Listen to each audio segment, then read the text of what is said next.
Hi, welcome to Talking Tech. I'm your host, Marcus Yam, and today we're here to talk about what's new with Intel Evo. Since its launch in 2020 with Tiger Lake, Intel Evo has evolved from one generation to the next. And with 13th gen Raptor Lake on the horizon, there's even more in what goes into making a premium laptop experience. Joining me today to talk more about Intel Evo is Josh Newman, VP and GM of Client Product Marketing. Josh, thanks for joining me. Hey Marcus, excited to be here. Thanks. So let's take a quick recap.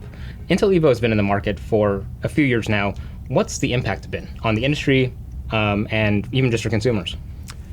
Yeah, the impact has been much better laptops, right? To put simply, when we started, the idea was we were going to have a multi-year journey with the industry to make every aspect of the laptop better, from every piece component that goes into the laptop to the way they're tested and the experience is assured at the end of the day.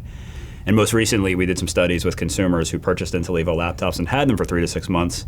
And we're finding the net promoter scores on the Evo laptops are almost double net promoter scores of similarly priced non-Evo laptops, which just means they're recommending them to friends and family members a lot more because they're really satisfied with the experience they're getting with those laptops. And that's what we set out to do with Evo to begin with. And are there any highlights along the way of progress, starting from like when it launched with Tiger Lake, and then 11th gen to Alder Lake, and of course, we'll get to what's coming for 13th gen soon. But any highlights along the way? Yeah, I think the big thing was as we went from Tiger Lake to Alder Lake, we found the OEMs that we were working with. A lot of this is based on co-engineering together with the open PC ecosystem. So it's Intel engineers working together with the OEM engineers, their original design manufacturers, and the key component partners that they use. And what's happened as we've gone through multiple generations is everybody's working just more closely together on bringing that overall experience. And where once we thought, hey, you can only get this much performance with this much battery life, we keep seeing that push up and breaking through new boundaries of what can be done in that combination of great performance, great battery life, instant wake, beautiful thin form factor, really quiet fans. Like bringing all those things together, it just gets better and better each year because the whole industry is working together on it. So everything you've said is Intel Evo is additive from one generation to the next. So bringing us to 13th gen Raptor Lake, what's new for Intel Evo for this upcoming generation? Yeah, that's right. It does. It builds every single year, and we intend to keep building it each year. The big things that are new with the 13th gen are, first of all, the new 13th gen Intel Core processor. Right, incredible improvements in performance and power efficiency that every single Evo laptop will be built around and take advantage of that great processor architecture and product line. Then it goes, we've been building, starting with the Alder Lake version, the 12th gen version, intelligent collaboration into all Evo laptops. And what that was, it was an acknowledgement that one of the most important experiences that all laptops have to deliver flawlessly is video conferencing. Right, it's since 3 years ago, it's become the key usage on the PC that people use their laptops for. So we put more and more energy into how can we raise that video conferencing experience? How can we make sure the cameras are better, the audio subsystems are better, and most importantly, the Wi-Fi, that you have confidence in your streaming capabilities. And so for the 13th gen, we expanded that even further. The biggest thing we did was advancements in Wi-Fi, and especially the Intel Connectivity Performance Suite 2.0. There's a couple things in there that are really cool. The most exciting one is if you happen to use the Intel 5G 5000 with the Intel Wi-Fi 6E, maybe you also have Ethernet on the system, now you have an advanced connection manager that can take advantage of all those links and give you even better bandwidth or even more reliable streaming capability so that your video conference isn't going to drop at a key time no matter what else might be going on in the home or your office environment. So that was a big one, continuing to advance that intelligent collaboration experience. And then I'd say the other really, really big thing we're doing, it comes from the user research we do. We needed to address a better way of doing phone to PC experiences because that's what we knew customers wanted, especially customers of Evo laptops. And so we're bringing on many of the 13th gen Intel Evo designs the new Intel Unison multi-device experience. Very cool. So going back to, let's start back at intelligent collaboration. In this new updated spec, I think there's this is building on the camera quality and other sort of like video conferencing features. So could you go over those and what's new from them that's additive from the spec that people may have been familiar with from Tiger Lake? Sure. Each year we're pushing a little bit harder on what's the right way to spec a good camera? We started out with, well, it has to be 1080p. But then we learned, well, there's some designs that have really narrow bezels, and they have these fantastic 720p cameras, so maybe that's not the best way to spec the camera. We started looking at sensor sizes. We started looking at all kinds of different things. What we've done with the 13th gen spec is we've dialed that in a little bit better on what truly creates a better camera experience. Similar with audio, right? We've gotten clearer about what are the key audio specs we want to be able to meet and make sure that all Evo laptops can meet, whether it's microphone input or the speaker output. So you have a great video conferencing experience and you're always feeling confident in that video conferencing experience. You know, in the future, we're actually going even further. We announced really recently joining the VCX Implementers Forum, which is a specific way of measuring video camera quality that's used in phones quite a bit today, but it's never been used on the PC before. We worked with VCX to create a standard for PCs. We brought the PC industry together around it. That was recently announced. Future versions of the specification will make that one of the key experience indicators. So we're actually measuring the true experience of the camera and not just trying to project it with different specs of the camera. And that's ultimately where we want to keep going with Evo as we go forward, is get to real experience metrics and not just specific component specs or things that should predict the way things work. We actually want to have measurements, key experience indicators that tell us this is actually how the laptop is working. So there's a little bit of image post-processing too. You said that there's more to the image than just megapixels. And at the same time, are you looking at quality in terms of, I guess, a little bit of post-processing? And I guess at the same time in the realm of post-processing is these features that a lot of people use these days, like background blur or noise suppression, which are available on other platforms, maybe even mobile platforms, but they're handled a little bit differently in how Intel Evo defines how those are spec'd out. Yeah, I think the big thing is with Evo, we're trying to verify the entire experience. So it's not good enough to just turn on background blur, have it run on the CPU, and then have the fans run really loud. And I think a lot of people can relate to that experience. Or same thing with dynamic noise suppression. It's great when you have it on and you have confidence that the dog barking in the background or the lawnmower outside isn't going to show up to your audience when you're talking in a video call. But it's a challenge when, in order to do those things, the battery life is draining faster, or the fans are kicking up and the noise is pretty disturbing. So with Evo, we say let's turn those on, but let's also make sure the rest of the system is balanced so that you're not getting the battery draining as fast and you're not getting the fans kicking up because of the thermal environment, because those things are so processor intensive.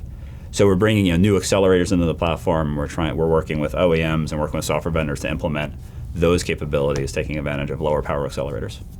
So taking that, I guess, that good video and audio experience, you want to make sure that those bits can be transferred across the network effectively. So talking about Intel Connection Performance Suite, ICPS 2.0, is that just a collection of, is it bonding different internet connections? You could have your 5G backup, your Wi-Fi, and your Ethernet. How are those things melded together and, I guess, prioritized to ensure that they're seamlessly working for a video conference? Yeah. So what the Intel Connectivity Performance Suite, or ICPS, the first version that was part of the 12th gen spec, and then continuing into the 13th gen version. The core of the capability is really understanding the packets coming into the network packets that are coming into the PC at the gateway, and being able to say, well, that's my video conference, that's my son's game, that's my daughter's TV stream, and really go look at it and say, look, if you're in a video call and you need to be confident that the stream is going to be wonderful, I'm going to prioritize all those video call packets, right? And then I'm going to prioritize other streams based on user preference, right? So it's that notion of being able to really look at the data coming in and make the priority calls and assure a great stream for the streams that are most important, right? The thing that comes with ICPS 2.0 is now expanding that to improving on those basic algorithms to make sure that we're really delivering those prioritized streams for high confidence connectivity in a video call.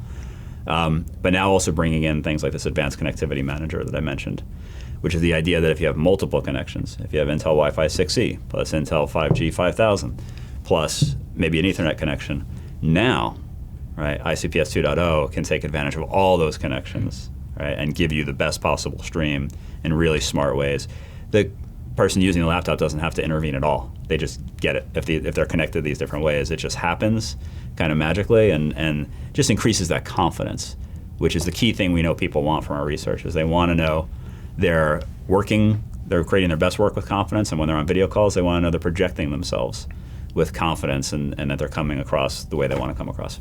So what you described with ICPS 2.0, how is that different, or how does it work with, like, say, like a quality of service setting on someone's network gateway?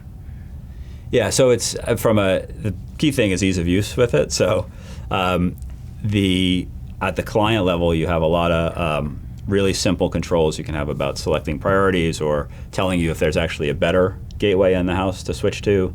And you can set it to do that automatically. You can do that manually. So it's taking advantage of what are the capabilities of each of the APs that are connected, or the gateways that are connected, and then either making the decisions, if you don't want to have to think about it, for what's going to be the best connection, or giving customers that control, or PC users that control over how they want to be connected. Okay. As far as what's new for the Evo spec, are there certain things or certain specifications that are maybe optional or depend on hardware or configuration that the partner can decide to incorporate or not? Yeah, so one of the things that we started doing with Evo from the get-go is we had certain aspects that were absolutely required, but then we had a number of aspects of the spec that we kind of call them, it's a point system. And the idea is to try to incubate next generation technologies. Maybe they're not ready to scale on every single Evo design, but they're things that we want to work with OEMs on, or other partners in the industry on, to bring these new technologies to the PC. So one good example of that is 5G. Right, 5G is not an Evo requirement yet, but we're working on how do we best integrate 5G into laptops where the OEMs or their customers need that option, and how do we make sure that it also still meets the battery life, performance, thermal, form factor requirements with the 5G, with the challenges that a 5G integration and 5G antennas create.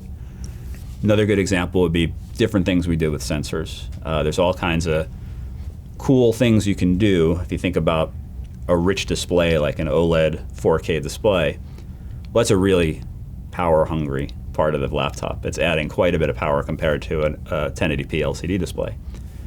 But with smart sensors and smart cameras, you can do really creative techniques to understand what the user's doing, what they're looking at, do real-time adaptions on the fly, so that you're bringing the overall power of the OLED panel down. So these are the kinds of things we see in the future that'll bring that kind of capability to every Evo laptop, but we need to do it on a few laptops first as kind of an optional part, prove it out, build the capability, and get it ready for scale.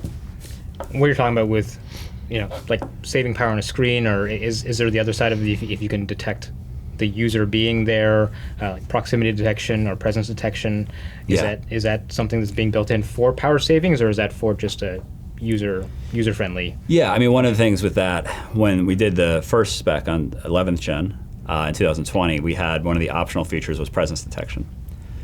And people loved it, because the idea, one of the things people want is they want their laptop to be immediately available when they need it. That was one of the core tenets of the Evo spec, is make sure that instant availability is there, so that you're always ready for anything. That's what people want.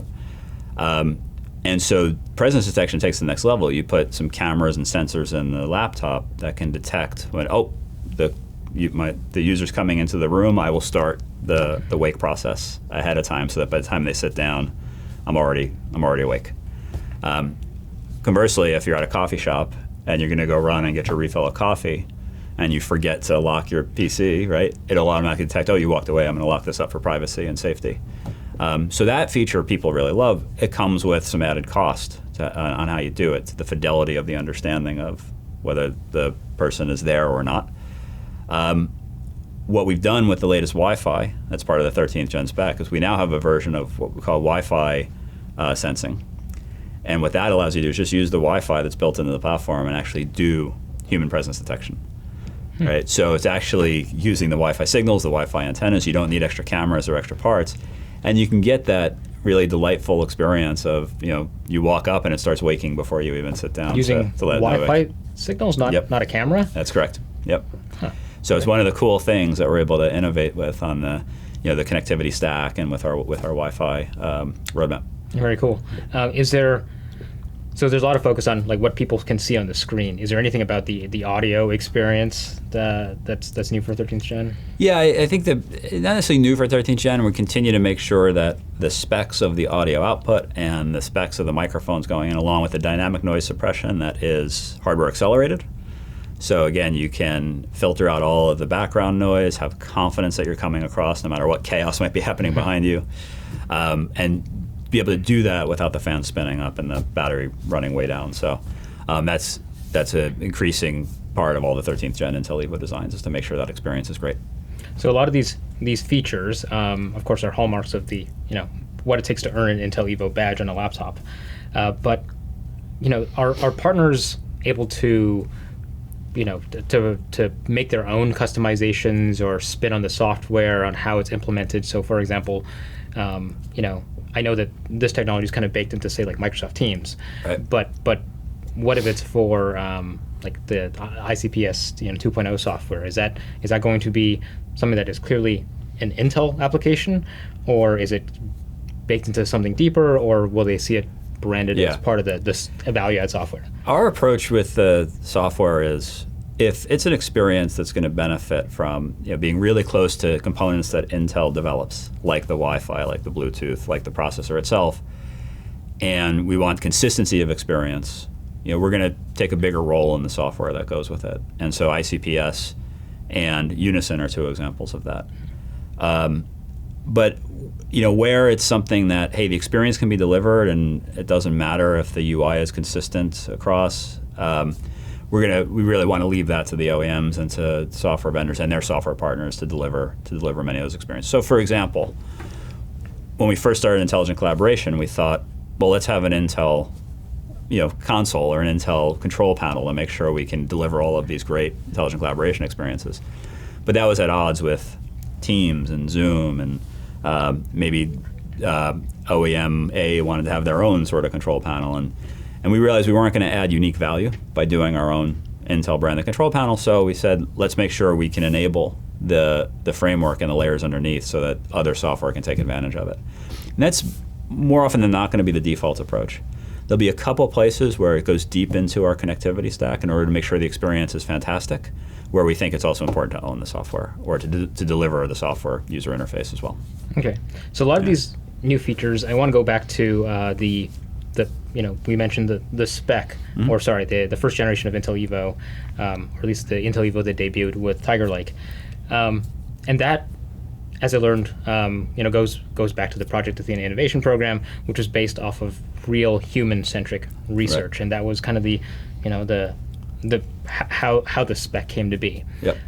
Has that human research continued? Like, what is that how you come up with these or choose which are the new features to add to the spec? Absolutely. Every year, multiple times a year, we're doing studies, ethnographic studies, social science work, as well as quantitative research to really check out what the most demanding premium laptop users want and need out of their technology. In fact, we also are looking at what do they want out of their phones, what do they want, how they want these things to work together. So that's a constant thread for us, is to keep checking, to keep testing. Most recently, when we started, it was pre-pandemic, and we were looking at a narrow set of independent professionals that were using their laptop like more than anybody else, because they were the ones managing multiple clients, and they were using Slack and Zoom for one client they're working with, and they're using Teams and email for another one. They had to have all these different modes of how they worked. They hundreds of browser tabs open, and their work modes were fantastic and exciting. And one of the things we found was they were using video conferencing more than anybody else at the time. I mean, video conferencing used to be a really niche usage on the PC. Well, all that research led to, as we got to the pandemic, it's now pretty standard that everybody needs great video conferencing and these collaboration software that, before the pandemic, most people we talked to in our own work environment, you created a file, you emailed the file to somebody, then somebody edits back and they send it back to you. But now it's everybody uses shared file collaboration through, whether it's OneDrive or Google Drive or whatever. So these habits change, and that's what we look at. And how do you use browser tabs, and what are all the background applications you generally have going, and how do you have to switch, and looking at different customers, looking at different people about how they use their laptops actually drives then where can we add value in the next generation of Evo. So it absolutely drives everything we do. And I guess there's also I kind of skipped a step. I asked, what do people ask for, and then what goes into the spec. But there's something that I guess the definition or the KEIs, the key experience indicators.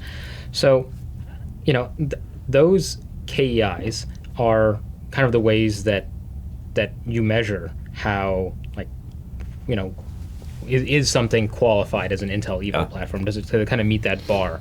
So how is that different from running a benchmark? Because benchmarking is how people define, is this a performant laptop or a lesser performant laptop or something like that? Yeah. Does it work well for this game or this workflow or workload? Yeah. What's the difference? Why aren't you calling them benchmarks? Well, I think when we started this, one of the problems we acknowledged was there were a lot of wonderful premium laptops being developed at the time, but the range of experience you had with them, same processor, same memory configuration, same storage configuration, but you could have a very different performance to battery life kind of experience depending on where the settings were set and how they were ultimately tuned.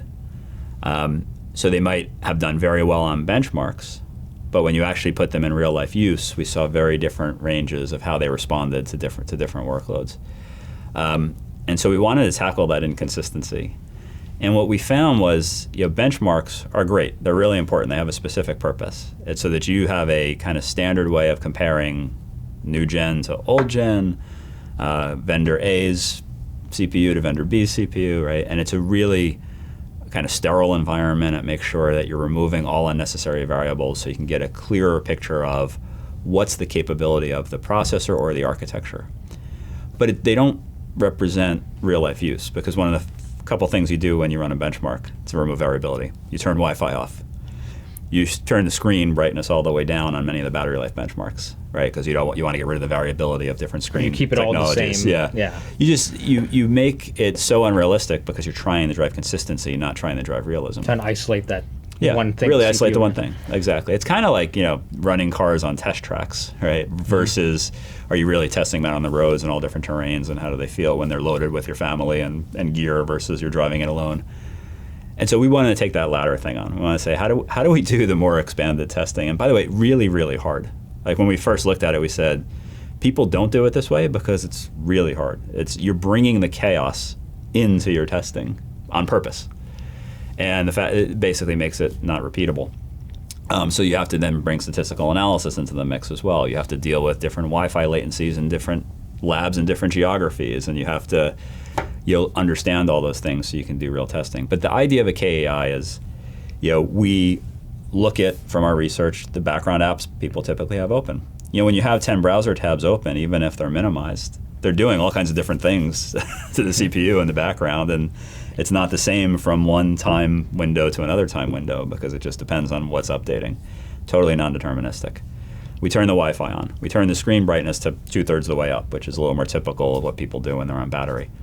And we wanted to say, instead of just measuring a architectural benchmark that's trying to see how fast your processor core goes, we said, what are tasks people typically do?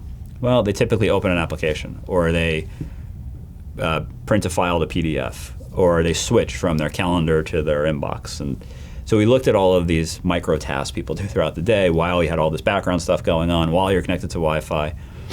And we created, and we started out with hundreds of tasks. We narrowed it down to 25 representative tasks. Some of them local, some of them cloud connected. So you're bringing the latency of the network into it as well. And we're actually measuring how quickly the task responds while you have all the real world chaos happening on the system. And then in those exact same conditions, you're now measuring the battery life, right?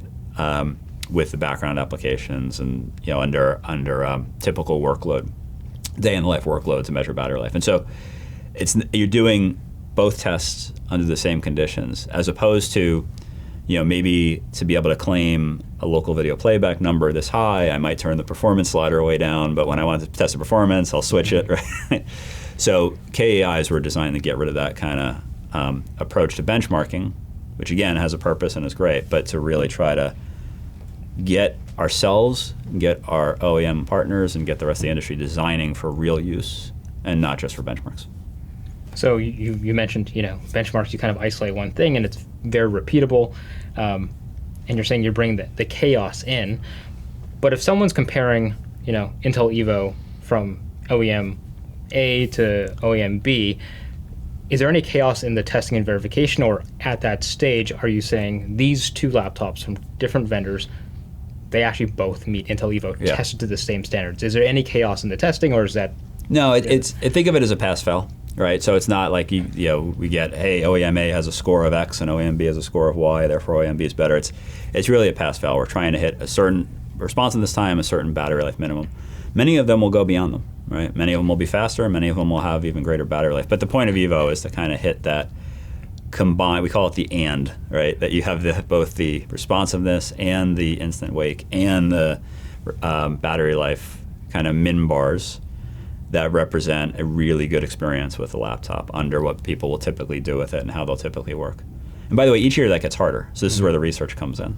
Right, the research tells us, oh, wow, the background task load is very different now than it was 2 years ago because these browser pages and these apps are now used a whole lot more. So let's switch things out. Like when we first started, we didn't have Teams or Zoom in the mix, right? And now the second, third generation, we obviously put those in because they're always open, right, on many of our Teams laptops. Open all the time, yeah. It's running in the background no matter what. Right. So it's always kind of keeping up and making sure that trying to make sure that we're delivering a great experience for what people do most, that we're constantly updating what those key experience indicators are defined to do.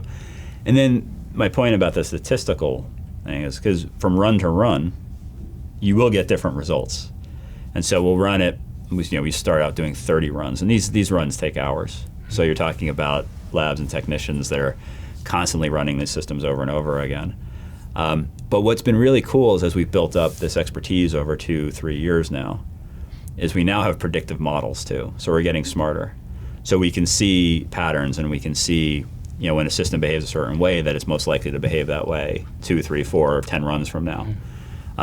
We can also see if a system behaves this way with this kind of a display panel, if there's a second source display panel that meets these specs, it should behave the same way because we have all of this incredible data now that allows us to help the OEMs make their design choices, their supply chain choices, but still stay true to the original experience. And you say that, that kind of a pass-fail, but really it sounds like, you're raising this minimum bar level. So you're raising the bar. Does that mean that, I guess, in the beginning, I would say, in 2020 with those laptops, or even like prior to that with 10th gen, you took laptops from a vendor and you kind of, from an OEM, and you ran them through this barrage of tests. Now, with a few years after that, now that OEMs are able to say target and say I want to hit that, exceed that min bar level. Have you noticed that there are more Evo machines that are able to clear, there are more laptops that are able to earn that Evo badge, and the other side of things has actually had a positive effect on laptop quality? Have you found that it's saying that this min bar, this is a rising tide that is lifted all boats? I'd say two things. I think we have gone from a test and tune in the past to a design and mentality now with the OEMs. So when we publish the specifications for the next gen and the next gen after that, we're sitting down with the engineering teams at the OEMs as well as some of their suppliers, and we're planning out how we're going to hit these higher specs. And when we do the spec to begin with, we always try to even start with an even higher bar. Sometimes we have to bring it down because we all stretch ourselves a little too far. But the idea is to each year see if we can push ourselves further as an industry to deliver better experiences. So we definitely have gone from it's a back-end testing effort to it's a front-end design effort because of the understanding now of what we're doing with Evo and the roadmap we're sharing with the OEMs. The benefit that's had, and we do annually, we've been doing these ecosystem symposiums where we bring 150 plus companies, hardware companies, software companies that develop things like SSDs and panels and timing controllers for the displays, and all these people in the ecosystem that go into making great laptops. They come once, sometimes twice a year. We've done them virtually. We share with them what the next gen specs are. We share with them the rationale behind the research, why it's so important. And so we're actually getting them to plan earlier in their design about how to hit these future specs. And that's great for Evo, but it's also great for the rest of the laptop industry. So if you think about designs that are maybe broader range of price points, maybe they're not targeting the Evo price range, they're trying to be a little more economical, but now they have more component choices available to them that are lower power or richer fidelity, depending on the type of component we're talking about, that they can take advantage of in some of the lower cost systems too.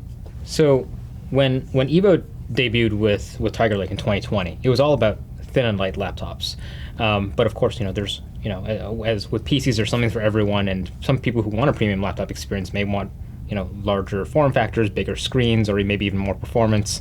So how has that spec evolved for what is Intel Evo since then? Yeah, so you're absolutely right. When we started, we were really focused on the thinnest, lightest, and mostly 13, 14-inch screen sizes. And as we did more of the customer research, we found that, hey, that Evo experience is great, but I need a 15 or 16-inch screen size. I need more performance. I need discrete graphics because I'm doing more advanced creation, or maybe I'm actually in the gaming on the side. And so what we tried to do with the 12th gen core spec is we started building more 15 and 16-inch Evo-based laptops that used Intel Arc graphics, Intel Arc discrete graphics. And what we wanted to prove was that you could still deliver the Evo experience while having that richer configuration. This is also with our H-series processor, so bringing the thermal spec of the whole system up for that higher performance experience. And the response was great. Those systems did quite well on the market. People who wanted those screen sizes were delighted to have both the combination of the screen size and performance they wanted with the Evo experience. And so with the 13th gen Intel Core processor-based Evo systems, we're actually expanding that. So we're working with OEMs to expand their range of 15 and 16-inch laptops with the H-series processors and Intel Arc graphics, but also expanding them to allow other discrete graphics configurations into their Evo lineups to meet the customer demand for that combined experience. I can only assume that when this original spec came out a few years ago, it was or developed then at that point in time, people were looking for laptops they could really take with them and travel. And when that option kind of went away at the start of the pandemic, then I think people just really wanted that more bigger at home or kind of sitting in one place experience. Actually, to that effect, is there any difference in how you define an Intel Evo laptop? Are there any, not say concessions, but is there a different standard for larger laptops versus the smaller ones at all, or is it the same? I mean, a little bit. Some of it has to do with being less mobile, but even in the home, we see people, they're micro-mobile, right? They're moving from their office to the patio to, when there's too much noise near their office, maybe they have to go to the bedroom to take a meeting. And so there is that still need for mobility, even in the home or within the office. The key thing we saw was just different customer needs, right? We assumed thin and light premium customers, they wanted the smallest, thinnest, lightest thing they could absolutely get. But people who actually wanted Evo, there were many people we found that wanted that Evo experience, that combination of performance and battery life and instant wake and sleek style and all of the other great capabilities. But they also wanted the performance and the discrete graphics options and that. So making sure we could deliver that experience with those configurations was the key thing we did in the 12th gen. So with the 13th gen Intel Core systems, we're able to expand those offerings. I would say though, is people went from being world mobile to micro mobile. Yeah, we do see that they're docked more often, right? And we want to we added to our testing and to some of our co-engineering to make sure that for example, if you have a Thunderbolt dock plugged in with multiple peripherals, then now we're also checking on that fan noise and we're checking on the overall thermal of the system now that you've got multiple monitors hooked up to it or the peripherals hooked up to it. So that did also change and evolve our testing as well, the behaviors during the pandemic for sure. Actually, I'm glad you brought that up because I know that there's now a lineup of peripherals called Engineered for Evo. So can you tell me, why was that necessary to working with the peripheral makers to have these docked monitors, other peripherals? Are there new ones coming out that are for this Engineered for Evo? Like, what value does that bring, and why should people look for those devices? Yeah, great. So you're talking about the Engineered for Evo program for Thunderbolt docks and monitors, and then we also have Bluetooth headsets as part of that. We're going to be adding wireless access points to it in the future. But the idea is those, Thunderbolt has specifications and Bluetooth has specifications, and you can certify devices to meet those specifications, but they don't necessarily meet the Evo experience when they're plugged into an Evo laptop. So as we acknowledge that people are plugging their Evo laptops into a Thunderbolt monitor, for example, we have to think about now, how do you extend that Evo experience on the laptop to now the complete setup? And so we want to make sure that the wake time when the monitor is plugged in is as fast as when you're just flipping the lid open. We want to make sure things like the connectivity speed and the simplicity of connection is just immediate and instantaneous. So there's added platform testing we do between an Evo laptop and these Thunderbolt peripherals to make sure that when they're connected, they deliver that best experience. They really extend the Evo experience from the laptop to the peripheral. And then with Bluetooth headsets, we do things like, beyond the Bluetooth spec, it's making sure that the simple pairing capabilities of the OS are enabled, so you have persistent, easy pairing. We're making sure that the power draw is really low, so that as you're connecting your Bluetooth headset for your video call, you're still getting the battery life that you expect from your Evo laptop. So that's really the idea behind the Engineered for Evo program.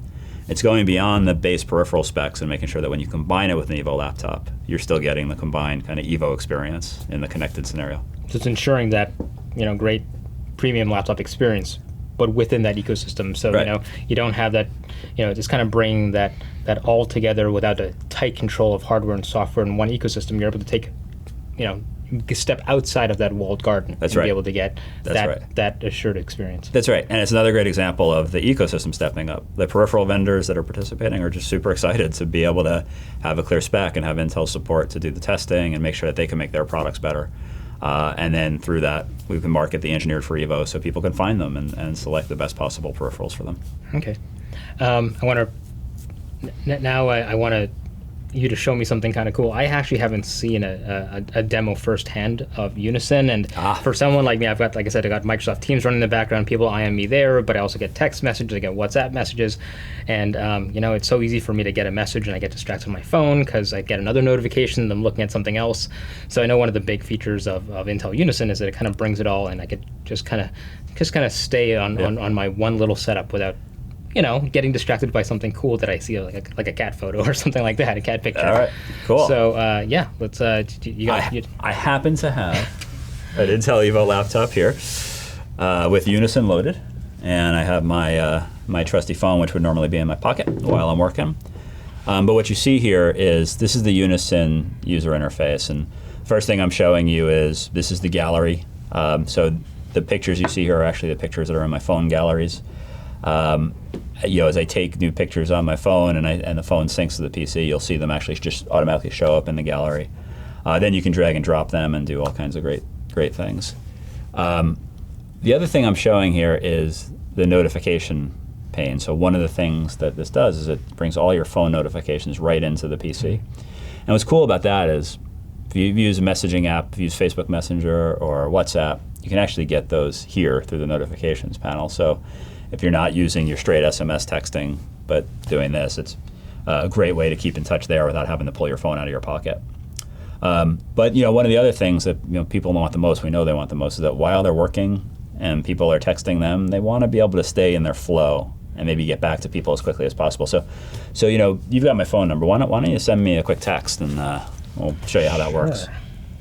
And this is connected and it works through like iOS or. Oh yeah, it's so independent of like iOS, Android. Yeah, so this is my iPhone connected to the to this Evo PC. It works with any Android phone with iOS. This was really unique, but what we're doing with Unison is open any phone, any device OS. You can get these experiences.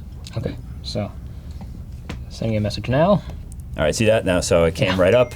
I also just got it on my phone, but it actually came to the PC first, interestingly enough. And you can reply. There's a little quick reply. There was a quick reply there. Yeah, I was too slow for it. But if I go to now the Messages tab, right, you can see that I got your message here. And let me just do a quick reply.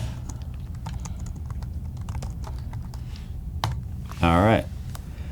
My phone's silenced, but it'll...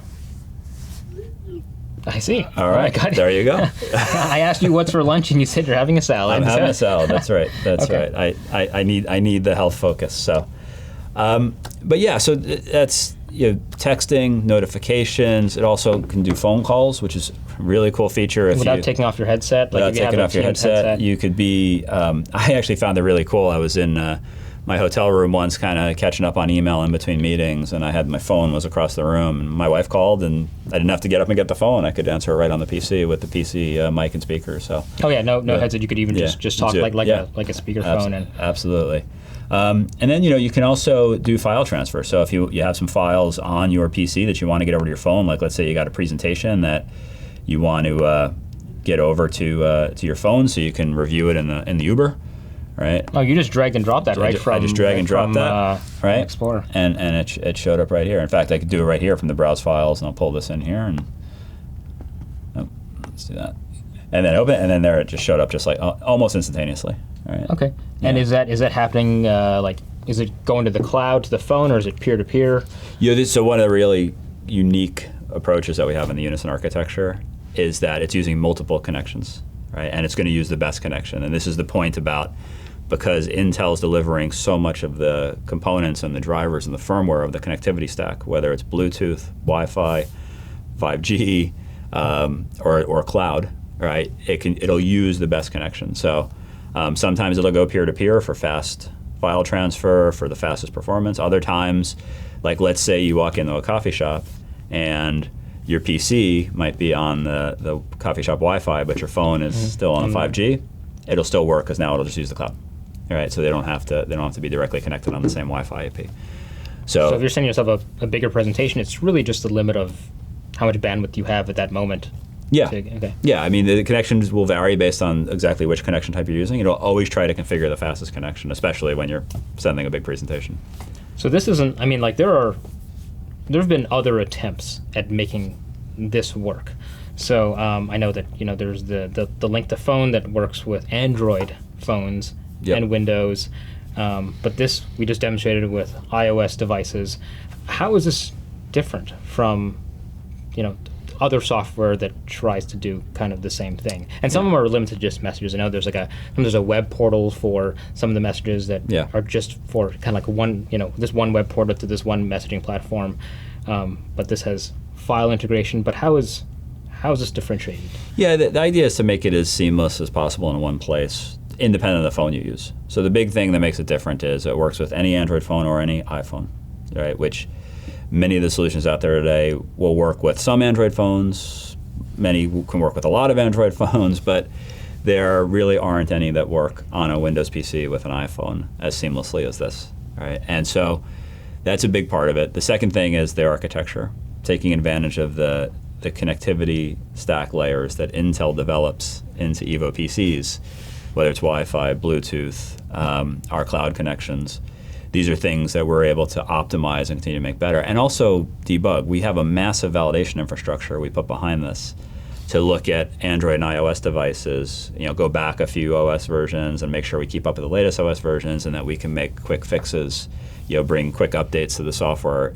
If a new OS update on the phone needs the app to update on the PC, we're able to do that, and we find out about it quickly because we are doing this, intense validation effort to do that. So we believe Intel's unique in that approach and how we're doing Unison and making sure that the experience is high quality, that we're being as open as possible in terms of the devices you have to choose. So if you're a Windows PC user, you don't have to choose a specific Android phone or a specific Android phone brand. You can use whatever phone you want. All right? And that platform, this architecture we're building, it's going to be extensible to other devices in the future. So that could mean, future any tablet with any device OS, any watch, any device OS, right? We have really big plans to take advantage of this platform to bring these multi-device experiences that we know customers want from all the research we do. So what's behind the choice of starting with Intel Evo to launch Unison? Why is it for Intel Evo devices first? Yeah, great question. It was a practical decision. We wanted to make sure the experience was high quality as we brought the first version out. And so to do that, we wanted to make sure we had an understanding of what the Wi-Fi stack was going to be, what all the driver versions were going to be, what the rest of the configuration of the platforms would be, so that we could get the software out there and start improving it quickly. To do that, Evo was a perfect platform for it because of the specs. We pretty much know, even if we're on 50 to 100 Evo designs, we pretty much know, there's a smaller range of variability of those different components. So we'll learn fast, but our intention is that this can go anywhere, any PC. And what about privacy and security? Because clearly, a message from my phone went to the network and the cloud, and went to both the phone and the phone somehow got here. How are these messages and files, especially if you're sending like a document, how are these things being kept private and secure? So all of the software we're doing goes through Intel strict security compliance testing to make sure that we are in fact keeping things private, keeping things encrypted where they need to be encrypted. So we're taking care of that through all of Intel's strict security standards that we have on our software.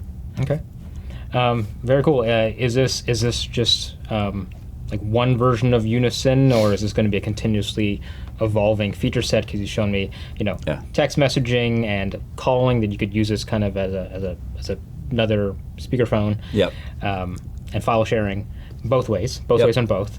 Are there any other features that you can talk about that are in the works? Not yet. We have a roadmap, all right, and we've talked about in demos the idea of connecting to tablets and iPads, Android tablets, to connecting to watches. Like all those things are in the works. The specific timing of when we'll bring them out, we'll share more with in a future time. But it's a platform. That's what's exciting about this, is we're building a platform that's extensible, and the intention is to bring more and more capabilities, but to focus first on quality. Want to get the PC experience with any phone done really, really well. And then when we start to go to the next devices, we want to make sure that that's done really well. It's validated, that we're taking consideration all the device OS versions that you have to deal with. And so that's the goal, is to make sure it's a wonderful experience. And where once we get the software out, where we may find there's an issue, we can fix it quickly. We can update over the air, and then people can keep using it. That's going to be the important thing, we think, that because there have been attempts to do this in the past, and then people drop them because maybe they don't work all the time, or you have to reconnect, and we want to get through those issues quickly so that we can get to the experience that people want to use on their PCs to connect to their devices.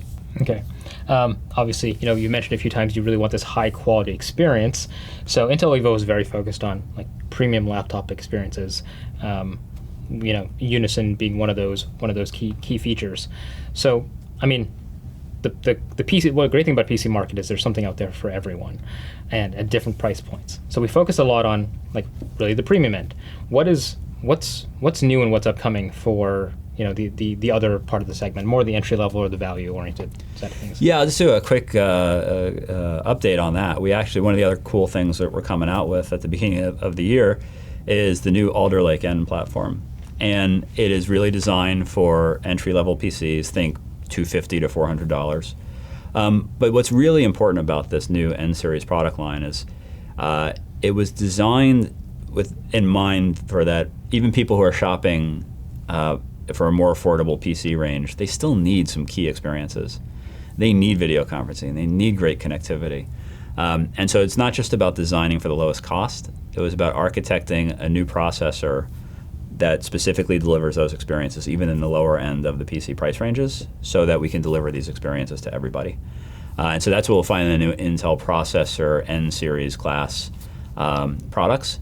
And it's again, starting with experience, also given some decent performance. So it's not just about delivering the lowest cost. It's about actually making sure there's a great experience in these new Intel processors.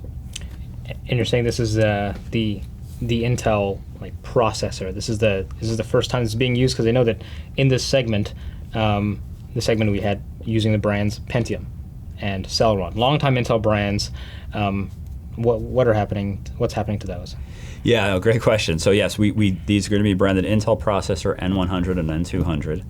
And the important thing there was we wanted to make it simpler for people to choose. And the brand that people can identify the most with is the Intel brand.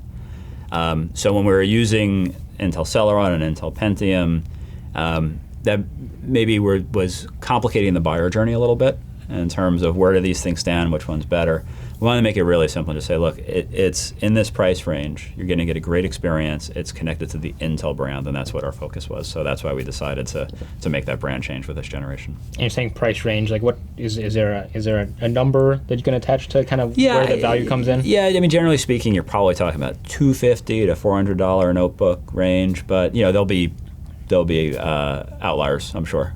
Yeah, and it really shows that there's something for everyone. This is not only just Windows, but it's also available on Chrome. Correct. As well. Yeah. Correct. Okay. Yeah. Well, thanks for the really big download on Intel Evo, the demo on Unison, of course, Alder Lake N, the new Intel processor brand. Yeah. Any final thoughts for No. this I mean, stuff? yeah, I guess I just say it's always great to come out and talk about a new version of Intel Evo and our next generation products.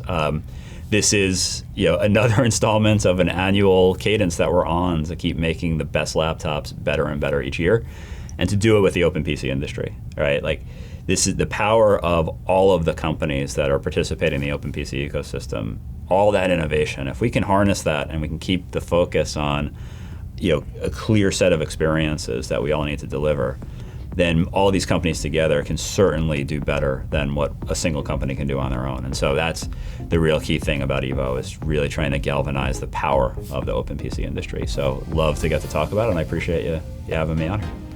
Thank you, Josh. All right. Look forward to doing this next time. Cool. Thanks, Marcus. Thank you.